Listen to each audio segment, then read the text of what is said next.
জয়গুরু, বন্দে পুরুষোত্তমম, পরমদয়াল পরম ঠাকুর পরম পিতা শ্রী শ্রী ঠাকুরের চরণ আমার কোটি কোটি প্রণাম। পরমারতা জগজ্জননী বড় মায়ের রাতুল চরণে আমার কোটি কোটি প্রণাম। পরম পূজ্যপাদ শ্রী শ্রী বরদার চরণে আমার কোটি কোটি প্রণাম। পরম পূজ্যপাদ শ্রী শ্রী আচার্যদেবের চরণে আমার কোটি কোটি প্রণাম। আমি ঠাকুরের সত্যানুসরণ গ্রন্থের কিছু বাণী পাঠ করব এবং তার সংক্ষিপ্ত আলোচনা করার চেষ্টা করব। তো ঠাকুর সত্যানুসরণে বলছেন, তোমার দর্শনের জ্ঞানের পাল্লা যতটুকু অদৃষ্ট ঠিক তারই আগে। দেখতে পাচ্ছ না, জানতে পারছো না, তাই অদৃষ্ট। তোমার শয়তান অহংকারী অহম্মক আমিটাকে বের করে দাও। পরমপিতার ইচ্ছাই তুমি চলো, অদৃষ্ট কিছুই করতে পারবে না। পরমপিতার ইচ্ছাই অদৃষ্ট। তোমার সব অবস্থার ভিতর তার মঙ্গল ইচ্ছা বুঝতে চেষ্টা করো। দেখবে কাতর হবে না, বরং হৃদয়ে সবলতা আসবে, দুঃখেও আনন্দ পাবে। কাজ করে যাও, অদৃষ্ট ভেবে ভেঙে পড়ো না, আলসে হয়েও না। যেমন কাজ করবে তোমার অদৃষ্ট তেমনি হয়ে দৃষ্ট হবেন। সৎকর্মীর কখনো অকল্যাণ হয় না, একদিন আগে আর পাছে। পরম পিতার দিকে তাকিয়ে কাজ করে যাও, তার ইচ্ছায় অদৃষ্ট। তাছাড়া আরেকটা অদৃষ্ট ফদৃষ্ট বানিয়ে বেকুব হয়ে বসে থেকো না। অনেক সময় অনেক লোকে অদৃষ্ট নেই বলে হাল ছেড়ে দিয়ে বসে থাকে, অথচ নির্ভরতাও নেই। শেষে সারা জীবন দুর্দশায় কাটায় সব আহাম্মকি। ঠাকুর এখানে সম্পূর্ণভাবে অদৃষ্ট নিয়ে পরে বলছেন। অদৃষ্ট কথার অর্থ হচ্ছে আমাদের নিয়তি, ভাগ্য। আমরা সবসময় বলি আমার ভাগ্য খারাপ, বা আমি এত সৎ পথে থেকেছি তা সত্ত্বেও আমাদের কেন ভাগ্য ভালো না। সবসময় আমরা যখনই আমাদের সাথে কিছু একটা নেগেটিভ কিছু ঘটে যায়, তখন আমরা সেটাকে নিজের ভাগ্যে দোষ দিই। আমরা দেখি যে আমাদের চারপাশে এমন কিছু মানুষ আছে যারা অধর্মের পথে আছে, তারা কিন্তু আনন্দে আছে। আপাত দৃষ্টিতে আমরা যেটা দেখতে পাই সেটাতে মনে হয় যেন তারা খুব আনন্দে আছে, তারা জীবনে নাম যশ ঐশ্বর্য ধন সব কিছুই লাভ করেছে। আর আমি সৎ পথে থেকে আমি অনেক কিছু থেকে বঞ্চিত হয়ে যাচ্ছি, বরং আমার পথে শুধুমাত্র কষ্ট আর যন্ত্রণা। তো সেটাকে আমরা বলছি অদৃষ্ট। আর ঠাকুর বলছেন অদৃষ্ট ভেবে ভেবে ভেঙে পড়ো না। তুমি যেমন কর্ম করবে অদৃষ্ট তেমনি দৃষ্ট হবেন। দেখুন, এই যে ধর্মজগৎ আছে, এই ধর্মজগতে আজ অবধি কখনো যদি আপনারা একটু ধর্মশাস্ত্র বা প্রথম থেকে বেদ থেকে শুরু করে উপনিষদ থেকে শুরু করে তারপরে যদি আপনারা পুরাণ, ভাগবত পুরাণ বা ইতিহাস যেগুলো রামায়ণ মহাভারত, বা যদি কখনো অন্যান্য ধর্মগ্রন্থ কখনো পড়ে থাকেন, তাহলে আপনারা একটা জিনিস দেখতে পাবেন যে মানুষ নিজের ভাগ্য, নিজের দুঃখ, এই জিনিসগুলোকে নিয়ে প্রশ্ন করে সবসময়। প্রাচীন ঋষি মুনিরাও কিন্তু জীবনে অনেক কষ্ট পেয়েছিলেন, তাই তারা উপনিষদে ঈশ্বর কী এই খোঁজ করেছিলেন। ঈশ্বর কী খোঁজ করার আগে জানতে হবে যে আমি কি।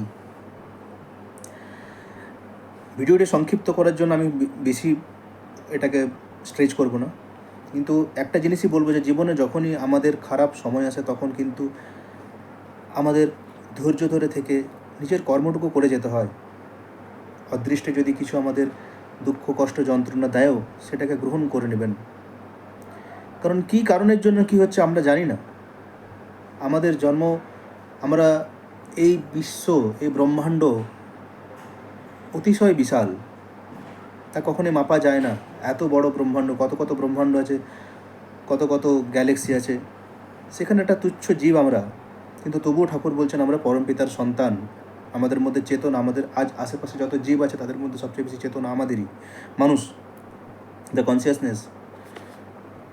তো সেখান থেকে কোনো জিনিসের ঠাকুর ওই জন্য বলছেন যে অদৃষ্টে নেই বলে হাল ছেড়ে বসে থেকো না। অদৃষ্টে নেই মানে ভাগ্যে নেই, আমার দ্বারা হবে না, আমার ভাগ্যটা এরকমই, হাল ছেড়ে দিতে বারণ করেছেন ঠাকুর। তুমি কর্ম করে যাও। আজ তুমি যাই সৎকর্ম করবে সেটা হয়তো তাৎক্ষণিক তুমি তার ফল পাবে না, তার ফল হয়তো একটা সময় পর তুমি পাবে। সেই জন্য আজকে আমাদের জীবনে যা কষ্ট যন্ত্রণা, যদি আপনি ছোটোবেলা থেকে নিজেকে সমীক্ষা করেন, দেখেন যে আমি ছোটোবেলা থেকেই ভালো পথে আছি, তাহলে নিশ্চয়ই কিছু কারণ আছে, নিশ্চয়ই পূর্বজন্মের কিছু কারণ আছে।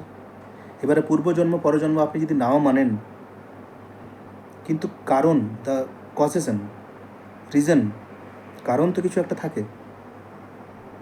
সেই খোঁজের জন্যই আমরা পূর্বজন্ম পরজন্ম যদি নাও মানি, ঠিক যেমন আমাদের গৌতম বুদ্ধ উত্তীর্ণ হয়েছিলেন।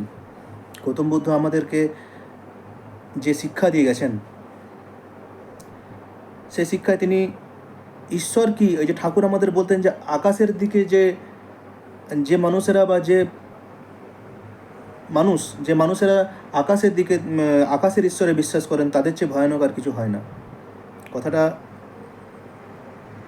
সম্পূর্ণ এক্স্যাক্টলি এই সেন্টেন্সটা বলতে পারলাম, কিন্তু মিনিংটা এই যে যারা ভাবে যে উপরে কেউ বসে আছেন, তাকে অন্ধের মতো বিশ্বাস করব আর আমি নিজের কর্তব্য করব না আর ভাববো যে তাকে ডাকলেই সব হয়ে যাবে, এটা কিন্তু পথ নয়। পথ হচ্ছে নিজে কর্ম করে যাওয়া। গৌতম বুদ্ধ ওই জন্য তার দর্শনের মধ্যে সবচেয়ে উল্লেখ্য একটা সূত্র আছে, প্রতীত সম্মুৎপাদ।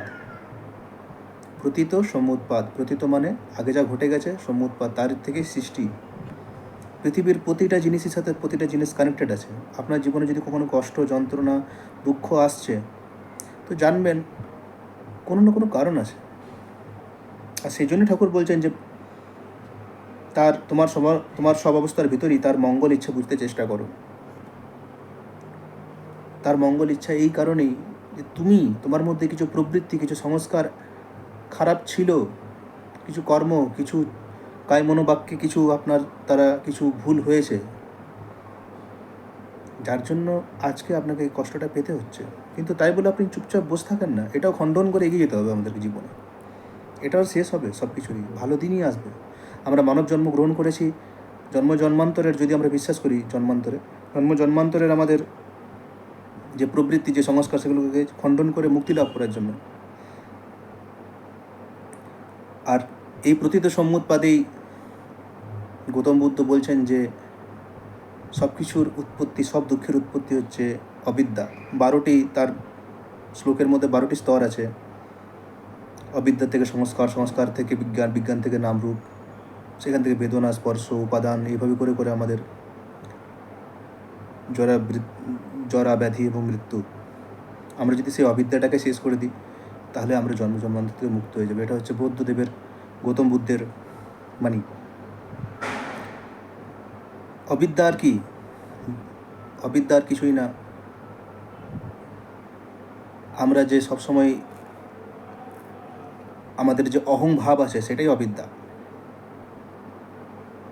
এখানে তাই ঠাকুর বলছেন যে তোমার অহংকারী শয়তান, অহংকারী আহাম্মক আমিটাকে বের করে দাও।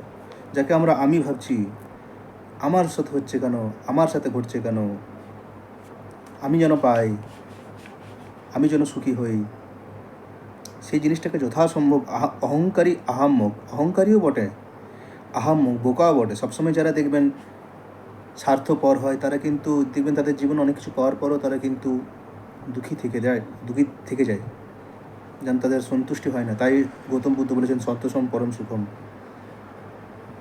সন্তুষ্টি জীবনের সুখের কারণ। সন্তুষ্টি অহংকারী আমার ক্ষেত্রে আমি কতটা পেলাম সে নিয়ে আমি সন্তুষ্ট থাকবো, কিন্তু আমি কতটা দিতে পারছি সেখানে কিন্তু সন্তুষ্টির কথা নয়। আমি যত বেশি দিতে পারি ততই ভালো, ততই আনন্দ। ওই জন্য ঠাকুর সত্যানুসরণে বলছেন বিস্তার অস্তিত্ব হারাও। যত তুমি যে কর্ম করলে, ঠাকুর বলছেন যে কর্ম করলে মনের প্রসারণ ঘটে, তাই করো, সেটাই পুণ্য। মনের প্রসারণ তখনই ঘটবে যখন আমরা অন্যকে দেওয়ার চেষ্টা করব, অন্যকে ভালো রাখার চেষ্টা করব, অন্যের জন্য নিজের ক্ষুদ্র ক্ষুদ্র স্বার্থগুলোকে ত্যাগ করার চেষ্টা করব। আর তার জন্য আমাদের কর্ম করতে হবে। আর অদৃষ্ট ভাগ্যে যেটা আছে সেটাকে বেশি পাত্তা দিলে চলবে না। অবশ্যই আমাদেরকে তা বিদ্ধ করবেই। আমাদের কর্ম আমাদেরকে কষ্ট দেওয়ার জন্য ফিরে আসে বা সুখ দেওয়ার জন্য ফিরে আসে। যখন কষ্ট দেওয়ার জন্য আসছে আমার কাছে, তখন সেটাকে নিয়ে আমি যতটুকু ভোগ করার ততটুকু ভোগ করার পর সেটাকে আঁকড়ে ধরে বসে থাকবো না যে আমার সাথে কেন ঘটলো বা কী ঘটলো। ওটাকে সাইডে রেখে ওই কষ্টটা থাকুক, কিন্তু আমার যেটা কর্তব্য, যেটা কর্ম, যেটা আমি করতে পারি গুরুর কথা অনুযায়ী, সেটা আমরা আমরা মন্থর গতিতে ধীরে ধীরে ধীরে ধীরে ধীরে ধীরে করে করে করে করে এই সামনের দিকে এগিয়ে যেতে হবে। ওটা ধরে থাকলে চলবে না। সেই জন্যই বলেছেন যে পরম পিতার দিকে তাকিয়ে কাজ করে যাও, তার ইচ্ছায় অদৃষ্ট। তো আজকের মতো ঠাকুরের সত্যানুসরণের এই অদৃষ্টবাদ যে জিনিসটা আছে আমাদের মধ্যে, তার যে বাণী, সেটা আমি আমার স্বল্প ব্যাকরণের মাধ্যমে, আমার স্বল্প বোধের মাধ্যমে আমি সেটা বোঝানোর চেষ্টা করলাম। জয় গুরু।